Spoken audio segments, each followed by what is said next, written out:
I actually like the two characters separately, but I'm not really sure if I'm in for the romance just yet.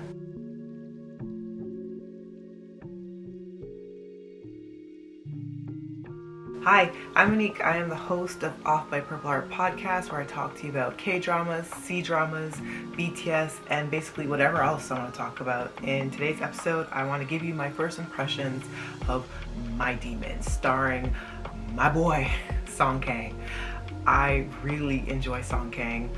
I'm one of the very few that actually really liked his performance, and nevertheless, I know that is a very polarizing K-drama, and I think even the webtoon itself is very polarizing as well. I personally preferred the ending of the webtoon of Nevertheless, but I really appreciated, at least during the initial airing of Nevertheless, the series, Kang really brought the chemistry. Him and Han So-hee, they were like cinematic perfection to me. And no matter how many red flags Kang's character brought up and how he basically tortured Nabi through the entire series, I was always there for him, okay? All that preamble to say, I look forward to Kang and romances. That may be an unpopular opinion. I know he has another drama airing right now, Sweet Home, and I believe it's season 2.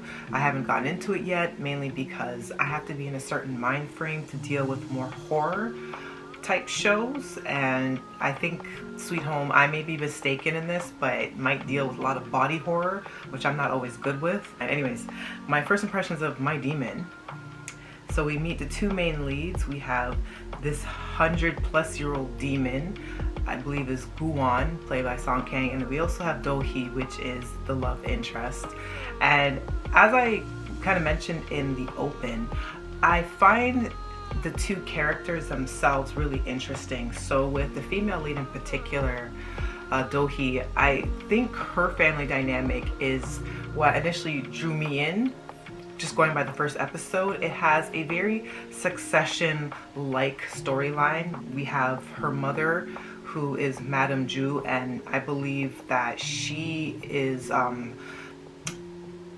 Do-hee's adoptive mother. She comes from a very large family, and they have not exactly the closest or the most warm familial relationship with all like the sisters and brothers and nieces and nephews. It just comes off like a very cold, powerful family, and the mom in particular has this huge conglomerate, and it looks like her health might be in crisis, even though the mom is very dismissive about her health. But there's clearly something that's going on. It's hinted at quite prevalently throughout the first episode, so I think we're led to believe that there might be like an overtaking in the chain of commands in the business that Madame Ju is involved in.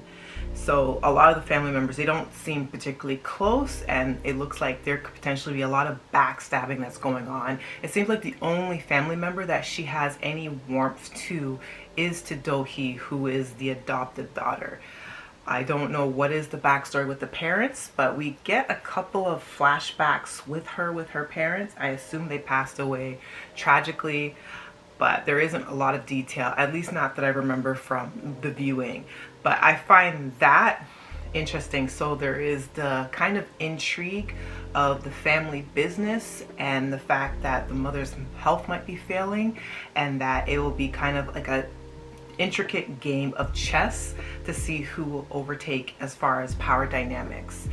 The female lead, Do-hee, as well, she has a very accomplished career of herself. I believe she's like a high profile influencer making big moves, and she of course is unlucky in love, because that's typically the storyline for your heroine in any rom-com setting. So I find that part interesting. I like how the actress is portraying her so far, and I actually find the family dynamic part of the show really interesting off the bat. Then we have Kang as Guwon, who is this 100-plus-year-old demon, and we get some flashbacks to how he kind of slithers his way into people's lives. He is this demon. He's kind of in this interesting, intricate room of clocks, which I guess is kind of like a cross between purgatory and hell, like kind of that in-between place.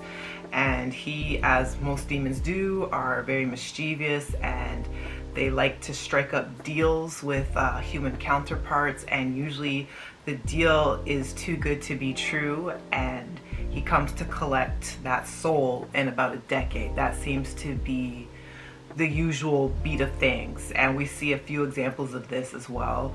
There's also an interesting sequence that we see in the beginning of the episode, and I have a feeling that the little girl that we see him interact with is somehow going to have a tie to our female lead, because it seems with any of these type of fantasy romance rom-coms type K-drama style things, there has to be like some past history influence. So there's that as well. I kind of would like for once it not to have like a past history reincarnation storyline, but that seems where it's headed already. It kind of gives me the vibes, my demon so far, of Destined with You, which just finished airing with my main man Rowoon. And I initially really loved the first episode of Destined with You. I liked that it had kind of a darker undertone. I liked that we saw flashes of this hand, which I at first assumed was a demon hand that was bloodied, that was seductively kind of like stroking Rowoon's character.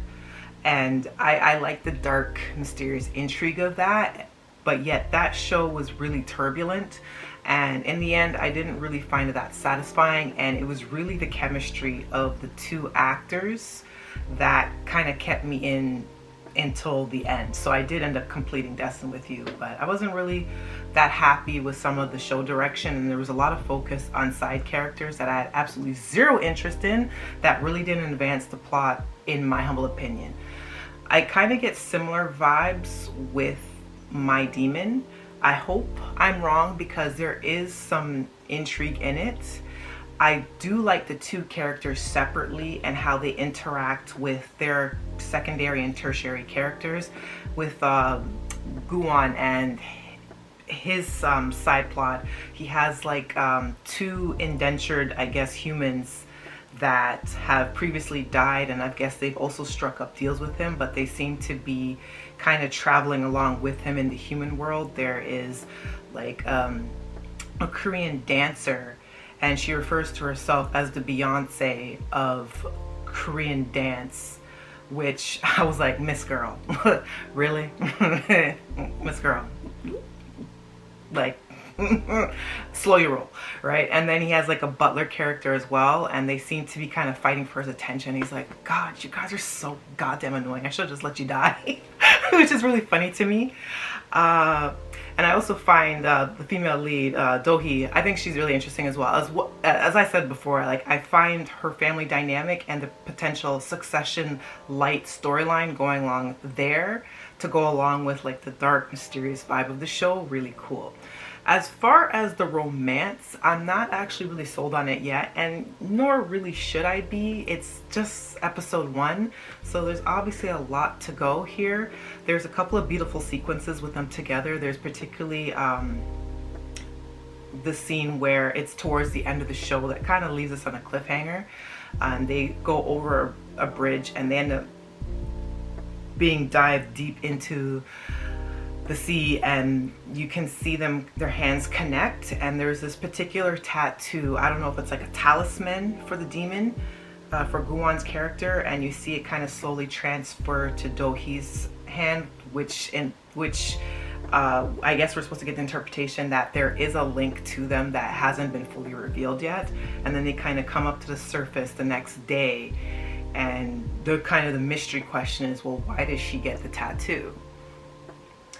But I don't really see the chemistry yet, as far as, you know, there's an attraction there. They get off really on a bad foot when they first meet. They have like this disastrous first date, a very weird meet cute, and they are both sniping at each other. So the banter is there. It's very funny, both characters I like separately, but you know, even when two characters don't like each other yet and they're sniping at one another, but you still feel like romantic heat and tension, I don't necessarily see that yet with them. I like the banter. I think both actors look great together. Like, you should see all the promotional pictures for them. They look absolutely stunning together, and I like their storylines separately outside of their romance. But together, something, at least for me, not yet, is not fully gelling, and I can't put my finger on it as to why. But the show intrigues me enough that I will kind of gauge my temperature for a few more episodes, mainly because I do like Kang, and I'm actually rooting for him to have a rom-com that's a huge hit, because I hear that's what he actually likes.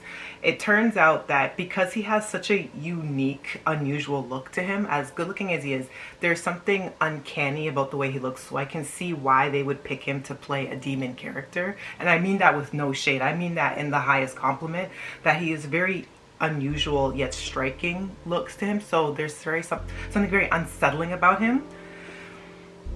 So I see why he would be picked as a demon. I think this is kind of perfect meld of what he wants. He wants to do romance, but because he has such a particular look to him, I feel like he should be playing more anti-hero, more morally gray type characters, more unsettling type storylines versus just straight up like rom-com style stuff. Like, I think I get him where he wants to do romance, and I think it's refreshing to hear, you know, a male actor actually want to get those type of projects and not kind of scoff at it and think of it as like a cash grab. Like, I do think romance should be respected more as a storytelling medium, because it is a universal feeling, it's a universal storyline, and it can be so hard to pull off a great epic romance well. So that's why I'm such a connoisseur of romance stories in general. I really appreciate it, and I feel like when K-dramas get it right, they really get it right, you know? But with this one, I'm still kind of I'm not too sure how I feel yet. I just don't really see the chemistry between them yet. But I have to get a couple more episodes to get more of a pulse on it. A couple of other things that I'm kind of like about, like, I like Kang. I know he's got acting chops, but this character, while he has great lines and he's very witty, there is something about how you play a demon. I know this is all fiction, so I could see someone kind of like, what the hell do you mean? Like, demons aren't real, so how can there be like a playbook on how to play a demon? There's like no really right way to play a demon. But I feel like when you're playing characters that are like hundreds of years old, like centuries old, like there's a certain gravitas, there's like a certain way that you present yourself that you as an audience know that this person is unworldly and there's something just different about them. He has the look of like an uncanny character. He has the look, and I know he can bring the intensity, but somehow how he's playing this demon so far, it just comes off really modern. And yeah, you can just say, well, duh, like, this demon is really clever, he's really mischievous, and he knows how to adapt to the time period that he's in. But there's just something the way that he plays them. Like, I feel like there should be something that, I don't know if it's like tonally in the voice or the way you carry yourself or your posture type of thing that kind of signifies there's something off about you. Not just like the physicality of how you look, but just how like you kind of embody, I am someone that has walked the earth for so many centuries, and you know, I've just grown weary of the human condition and things like that. But then on the flip side of it, I do like that this demon seems, at least on the surface right now, seems to enjoy the mischief, and he clearly states in the first episode, you know, I like the fact that I get to do what I do. Like, I'm handsome, I'm clever, I get to do all these deals, and it rejuvenates me, which I think is interesting, because a lot of like demon characters are characters that, you know, in fantasy settings that have lived for so many years. It's like, I've had enough of human interaction, like I'm bored of all of this, like this means nothing, like I've lived so many different lifetimes, I've traveled the entire world, like this is, I'm just beyond all this, right? There's like this like weariness. So that's kind of my mismatch of my first impressions of my demon. I'm sticking around. I'm going to give it a few more episodes to allow me to warm up a bit. I'm rooting for Kang. I really am, because I want him to get a romantic comedy hit, because this is what he likes to play in. But we'll see. I'm not really too sure about the chemistry just yet. But the funny thing is, they have really great dialogue. There's a lot of great banter.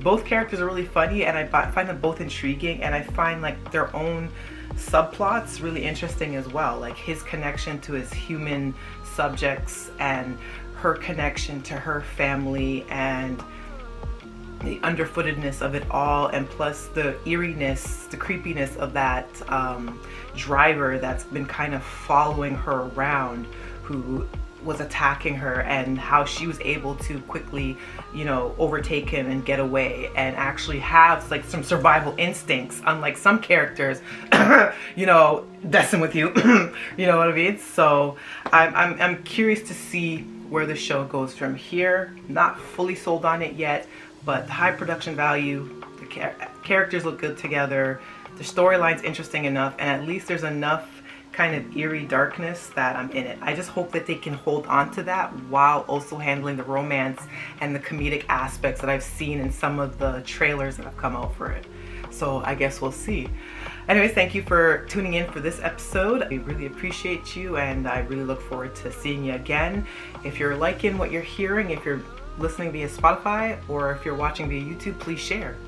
And until next episode, bye.